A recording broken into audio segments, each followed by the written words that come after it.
గూర్చి తాను నచ్చి మనసు ఇచ్చెనే మాల మార్చెనే పెరుమాల్ని మెచ్చెనే పూల గూర్చి తాను మెచ్చి మనసు గెల్చెనే గోదయే రాధయై మాధవుణ్ణి చేరెనే గోదయే రాధయై మాధవుణ్ణి చేరెనే మాల గుచ్చెనే పెరుమాల్ని నచ్చెనే మాల గుచ్చెనే పెరుమాల్ని నచ్చెనే తులసి వనమట నీ జన్మస్థలమట ఆ సీతలాగే నీవు అయో నిజమట ఆ సీతలాగే నీవు అయో నిజమట రంగ విభుడట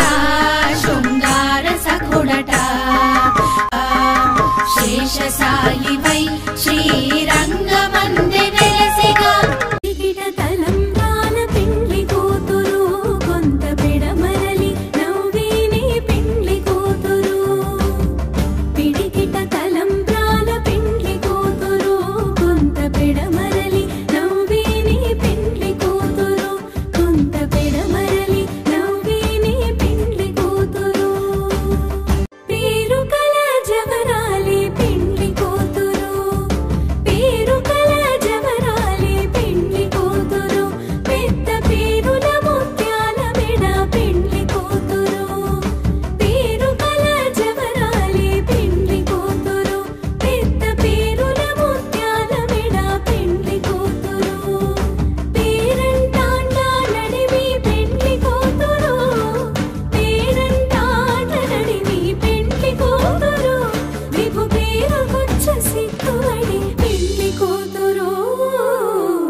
ఆచరించి శ్రీరంగనాథుని అలంకరించగా పెండి కొడుకుగా తీర్చిదిద్దను చండీవాణి ముని అంకనలు మండిత రత్నమాలలు వేసి నిండు మనసుతో అలంకరించగా రంగని కళ్యాణం ఇది శ్రీరంగని కళ్యాణం రంగని కళ్యాణం ఇది శ్రీరంగని కళ్యాణం ఇది శ్రీరంగని కళ్యాణం ఇది శ్రీరంగని కళ్యాణం ఋషులు తమ స్వరములు విప్పి ముక్త కంఠముతో మంత్రము పల్కగా భక్తులందరానంద పొంగులతో రక్తి కొల్పగా నాట్యములాడగా సప్త ఋషులు తమ స్వరములు విప్పి ముక్త కంఠముతో మంత్రము పల్కగా భక్తులందరానంద పొంగులతో రక్తి కొల్పగా